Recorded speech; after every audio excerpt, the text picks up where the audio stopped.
We are back in between segments with our guy, John Kuhn.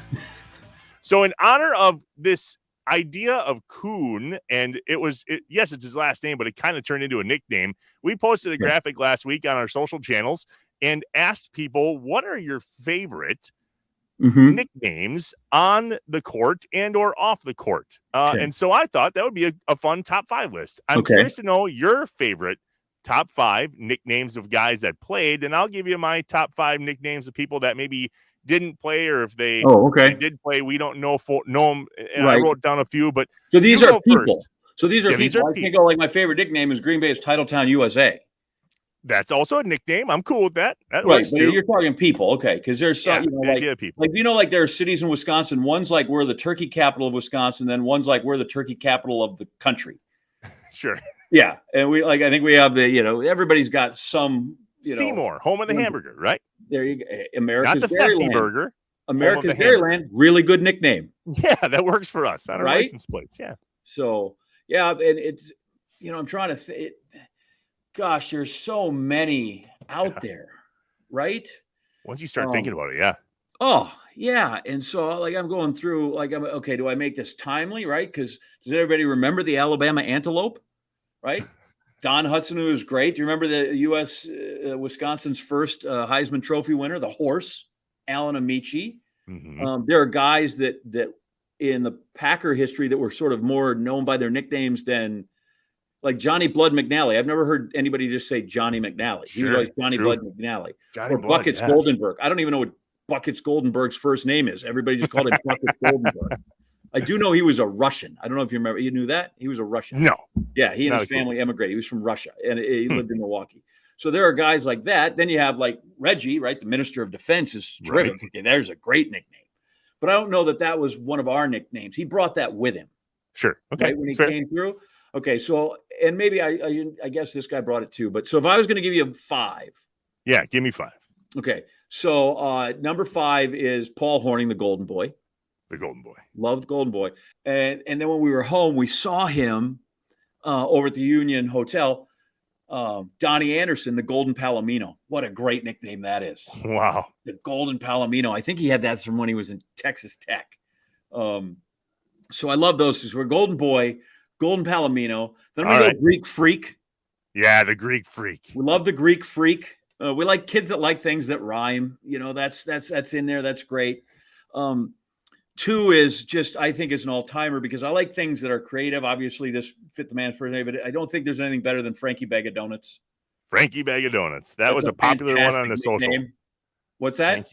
That was popular. And so when we asked this question on social media and posted the graphic, that was a popular one. People love Bag of Donuts. And then the other one to me is as simple as it can be, but it's dear to my heart. My favorite Wisconsin nickname is just Nelly. Nelly. I mean, let's go Don Nelson. And he was cool. And it was the second, he was only the second Bucks in coach history. That's how long he was there and how successful he was. But that's before he started, growing weed for going out to LA or going out to Hawaii and growing weed for profit and the whole thing. But, as much as Frankie Bag of Donuts is creative and it's wonderful, I like Nelly too, just because that's what sometimes that's easiest. Hockey nicknames are the best. Like I'd just be J.A., and Trev, you'd be a rammer, right? You're just totally rammer. That's all those guys are. So I always like that. You just put it, you short them up. So I'm going to go with Nelly. That's just my favorite. It's simple, Nelly.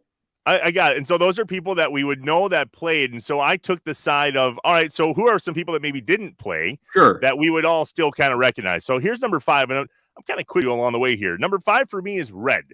If I say Red, who do you think of, J.A.? Red. Well, Red Grange is who I think of, but he's not a Wisconsin guy. So there was 2 names that came to my mind when I saw the word Red. It was Red Batty, the equipment manager for the Packers, 41st season. And then you might remember him. He's actually from Wisconsin, New Lisbon, Wisconsin. Red Foreman from that 70s show. Red. Reginald. So I'll be honest. I have television. I even have a lot of the cable packages. I don't know that person. What? I've never watched the 70s show. I know they're in Wisconsin. Kurtwood Smith. I don't. I'm sorry. All right. Red. Number 5. Number 4, Flea. Flea. Yeah. You know who Flea is? I do. Brian Engel. He's the Packers trainer, and he's the Yep. one that found Aaron Jones' father's ashes at 2 Right. in the morning in the end zone. Really cool Right. story. Don't be confused. Not the guy with the red hot chili peppers. That's No, also not that Flea. That is also different Flea. Flea. That's kind of a fun nickname. I don't know why they call him Flea. I couldn't find it, but maybe we'll have him on at some point. Number 3, and you've actually used this term on the show before, rock. Everybody's a rock. Everybody's I'm rock. like, hey, yeah, that doesn't narrow down who it is. Could be Larry I didn't hear McCarron. a nickname and know who it is. Yeah, right. Rock. There's not two Which goals one? and Palominos. There aren't two.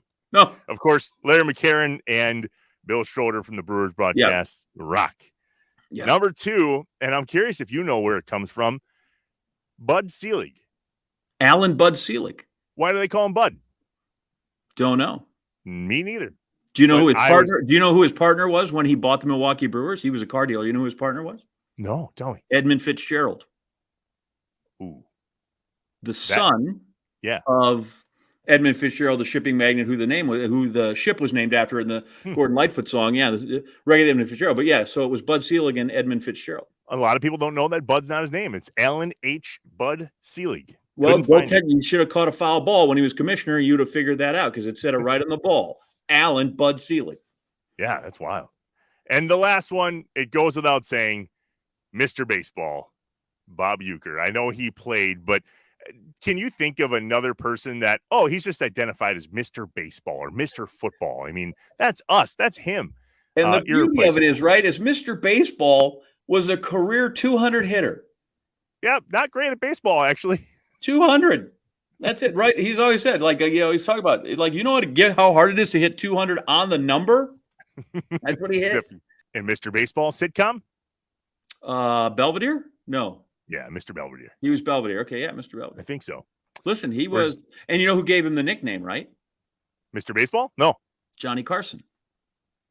From his many appearances on the Carson Show. Oh, cool. He's the one that started to call him. Yeah, he's the guy that gave Don Rickles the nickname Mr. Warmth. Yeah, so Johnny Carson, I love you, Mr. Baseball. He brought him out, and then he would tell the exploits of, And have you ever read his book, Catcher in the Rye? It is on my nightstand as we speak. I just got a copy. Yeah, it talks about he was born on his folks on an oleo run, and I tried to pull that off on my high school English teacher, Jenny Jagier, Southwest, when we had to read Catcher in the Rye. So I didn't read that one. I read Uecker's book and wrote my report on that one. I got points for being clever. She did not get mad at me. So the all-time nickname at Lambeau Field, still though, the crowd yelled at John Kuhn. By the way, Curly is a good nickname too. Yeah, just didn't get cheered as much. Earl Curly Lambeau. So Curly is a decent nickname as well. Yeah, that's fair. That's a good one. He's pretty important. Shut up and sit down.